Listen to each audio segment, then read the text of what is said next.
Hiya, my name is Seth Fishman, and I'm the author of 100 Billion Trillion Stars, which Isabel Greenberg illustrated. I live in California, and I'm happy to read and share this story with you. I'm very proud of this picture book because I wrote it for my son, and I'm so happy that so many other parents were able to share this book with their children about really, really big numbers. So I hope you enjoy this WeAreTeachers Storytime, and be sure to stick around after the reading so that I can answer some questions for you. Thanks so much. I hope you enjoy. 100 Billion Trillion Stars by me, Seth Fishman. Illustrated by Isabel Greenberg. Let me tell you a secret. The sun is just a star. And there are maybe 100 billion trillion stars. Circling around our star is a planet that is blue and green. Blue because it's covered by 370 billion gallons of water. Green because it's covered in 3 trillion trees.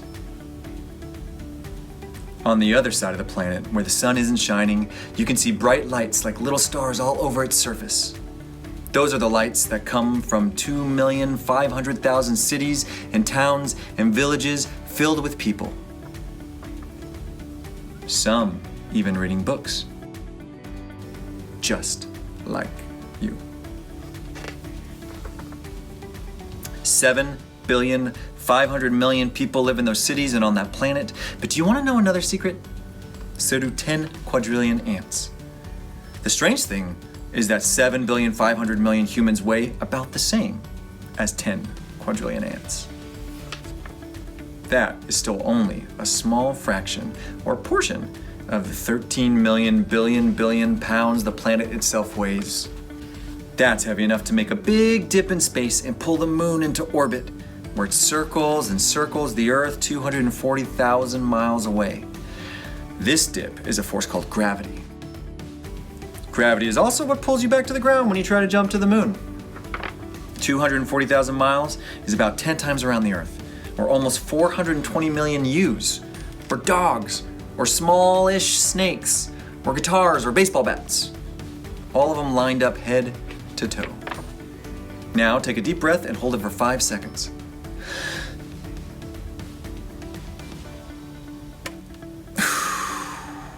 Just do that another 6,307,200 times and you'll be a year older.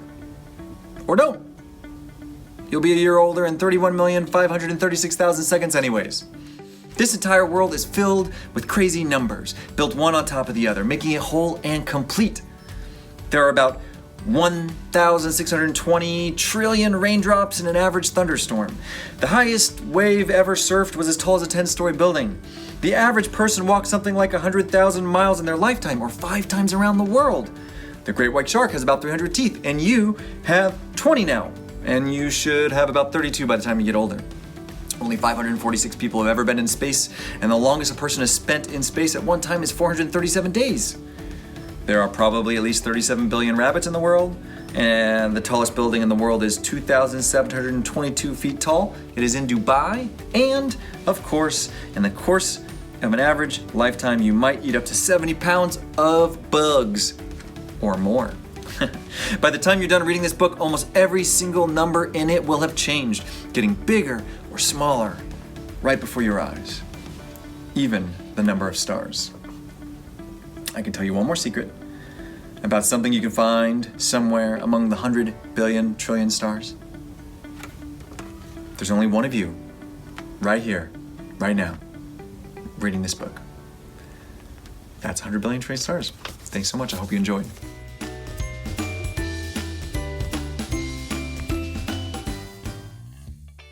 I did love space and stars. I didn't think I wanted to be an astronomer, but I did have a telescope, and I lived in Midland, Texas, and one of my favorite things to do was actually to go sit down on my roof and see meteors flash in across the sky, make wishing on shooting stars, and that was so much fun, and that is wonderful. That didn't inspire me necessarily to write this book, but it inspired me to pay attention in astronomy, pay attention in physics, and learn math and numbers, which I was happy to share with you here.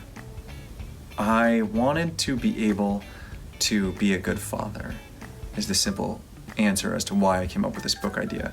My son was just born, and I realized he would have a lot of things he wanted to know, and I thought a simple one would be how many stars are in the sky. But then I realized that was not a simple question at all. There are 100 billion trillion stars in the sky, but if you just went outside and looked on a clear day, there's 5,000 that you can see with the naked eye. So even that is a complicated answer. But once I heard 100 billion trillion, I just knew what I wanted to write with this book, which is being able to capture that idea of impossibly large numbers and being able to share it with you. And the fun fact is that your teachers that are in that room, your librarians that are in that room, your parents at home, they have no idea what 100 billion trillion is. They don't understand that concept. I don't understand it. It's so big. And all we can do is do our best to sort of be okay with that and be understanding of what these large numbers mean. And I think that's really exciting and fun. A fun fact about me is that I am colorblind, red-green colorblind. Most of the time it does not affect me in day-to-day action, but there are plenty of times where I see something and I think it's one color and it's not that color. Now, I don't go to stoplights and see red and green messed up, but I do have some weird issues along those lines. The other thing is something that I mentioned in the book in terms of holding breath. I can actually hold my breath for 3 minutes and 2 seconds. I don't think you should even try because that's really hard to do and you might just pass out.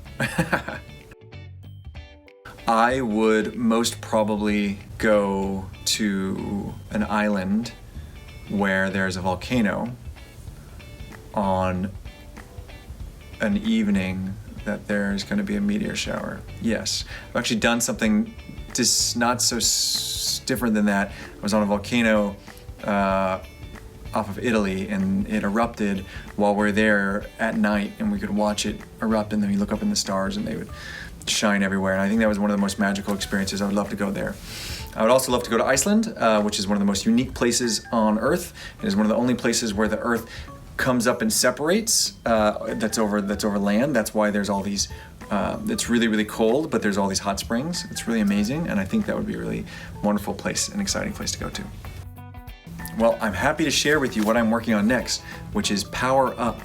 This is not even a hard copy, this is a paperback copy because we don't even have the hard copies yet. It's called Power Up, Your Incredible, Spectacular, Superpowered Body. And I'm gonna read one page for you as a bit of a sampler. Do you wanna hear something incredible? You are a fireball. No, really, you're a walking, breathing, laughing, singing fireball. Now it says the word supernova there. This is actually an early version of this book. And supernova means a dying star, so we thought a lot about it, and we decided not to put you're a dying star in there. But even though it also means you're an explosive, energetic, and powerful force, which is what I was trying to explain. And that's a cool thing about this process, I think, and sharing this with you, is that you get to see that even when we're at the phases where we have the book ready, we do make some changes in the book. So the next book will be, the finished copy of the book will be a little different. Well, that's all I have for now. I hope you enjoyed 100 billion trillion stars and the sneak peek of Power Up. I hope everyone reads a lot of other books because there's a lot of great stuff out there. And thank you so much for taking the time and joining me. Have a good day.